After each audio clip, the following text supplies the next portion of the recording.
my take on the World Cup so far. Starting from the first match, Russia against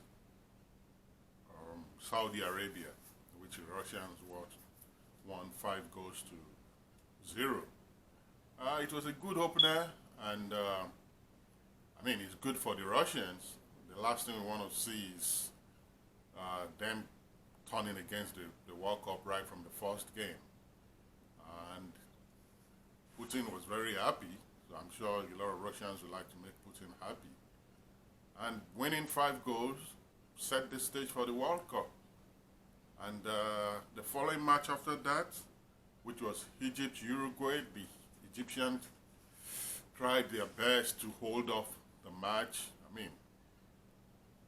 One thing that was missing is probably Salah, and it shows in every one of their movements.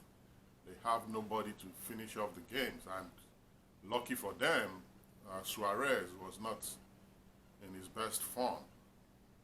So, but unfortunately, they lost in the last few minutes of the game.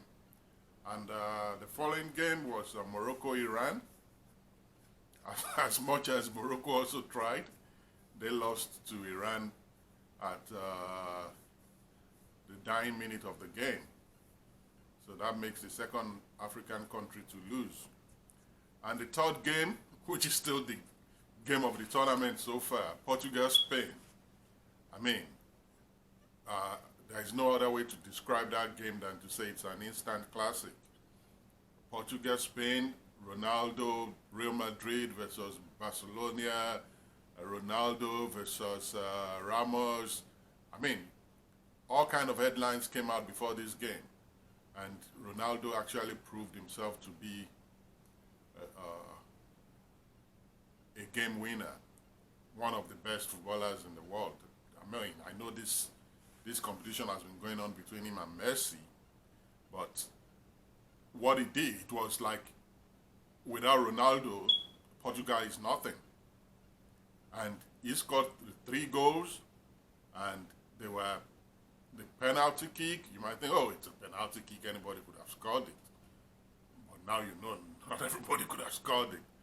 And the free kick at the end of the match, I had a friend who was blaming the goalkeeper for Spain, that, oh yeah, and said, oh, he didn't build his wall well, blah, blah, blah. Like, man,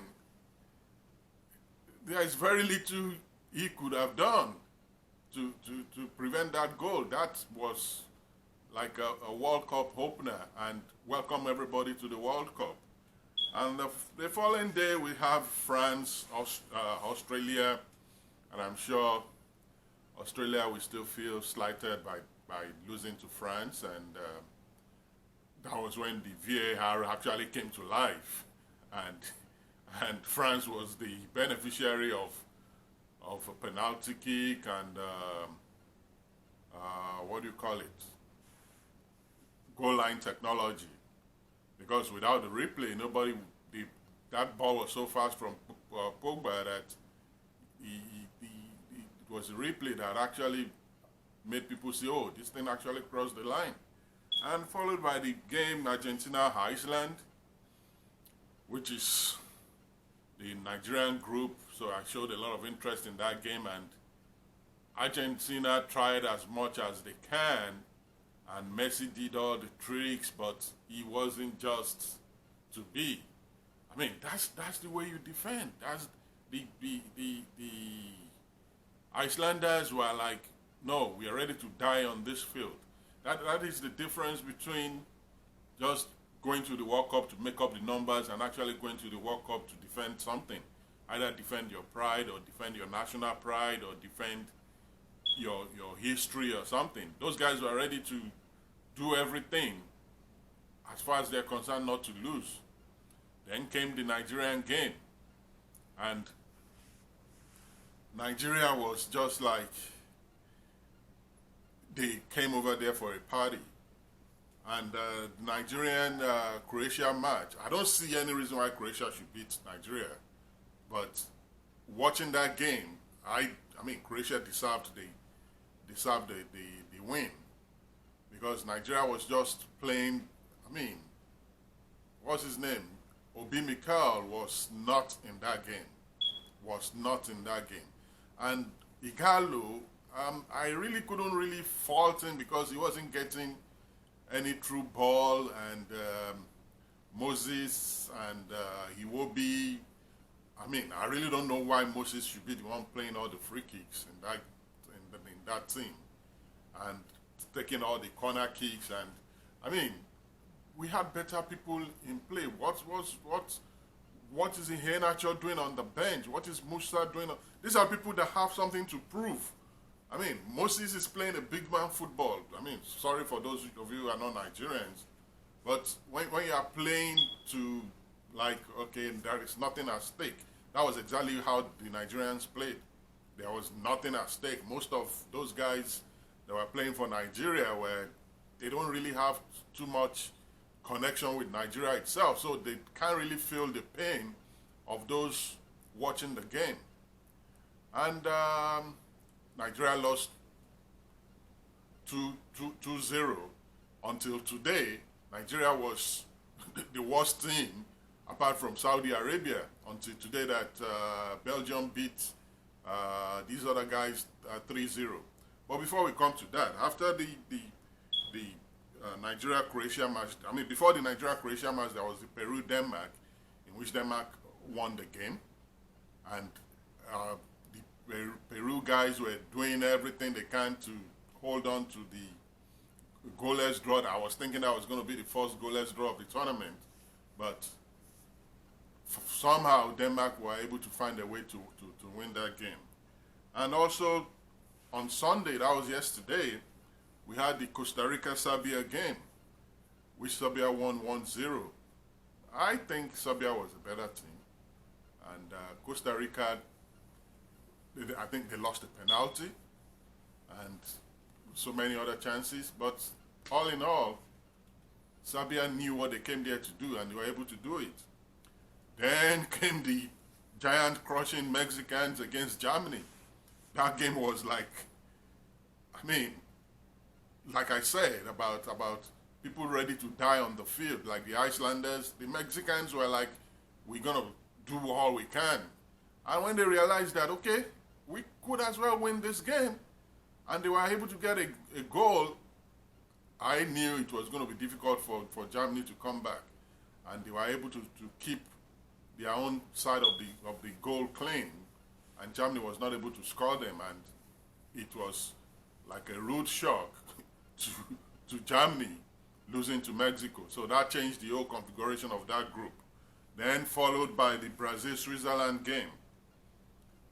The Swiss, led by, what's his name? They came there also not to win, but they came not to lose. I mean, there's a difference in coming to a game not to lose and then winning, or you just come into a game and trying to play the game. The Swiss guys came into the game not to win, but they came there not to lose. And they were able to grind out the result. 1-1 with Brazil. The mighty Brazil with Neymar and all of them. What's this? Coutinho, the guy in Barcelona, and what's his name? The guy in Chelsea. I don't remember now. And they were able to get a good result. So heads up to Switzerland. Then today we had the Sweden-Korea Republic game. The Swedish won the game through VAR, which I believe was a penalty, and it was a mistake for that guy fouling him because the guy was back in the goal. He was going towards the corner post. But I mean, when you're in the thick of the game, I'm sure there is very little anybody can do. Then the Belgium-Panama game. I mean, the Belgium was like they were calling them the all-star guys. You have them top of the line in their clubs: Lukaku, Hazard, De Bruyne, and in the first half, Panama was frustrating them. But in the second half, they came back and scored 3 beautiful goals. I mean, the first goal was one of the goals of the tournament, which I want to talk about later. And they were able to get 3 goals in. And then followed by the English game, England, Tunisia. I think England deserved to win the game. But have you noticed something, that all the African teams so far, except for Senegal, who are yet to play, Senegal is playing tomorrow, all the African teams lost to a set play, either a penalty, a corner kick, or a free kick. All the African teams so far. So what exactly is the problem? The problem is lack of concentration. Corner kicks are part of the game. You lose concentration, you're not marking your man, you're not in your position, bam, you concede a goal. So far, talking about goals of the tournament up to date, there was a goal from a Russian guy. I don't remember, which of the goals, but there was a goal where the guy hit the ball with the outside of his left foot, of his right foot. And also, there was this goal from, I think, Martins in Belgium's game today. But the Ronaldo's free kick was a very good goal. Subscribe to the channel, and you get notification when we make videos, and you can leave your comment down below, and I will try as much as possible to react to your comment. I'm not an expert, so I don't want you cussing me out on the comments, and don't cuss anybody out. Be respectful and be kind to others when making your comments, and peace out.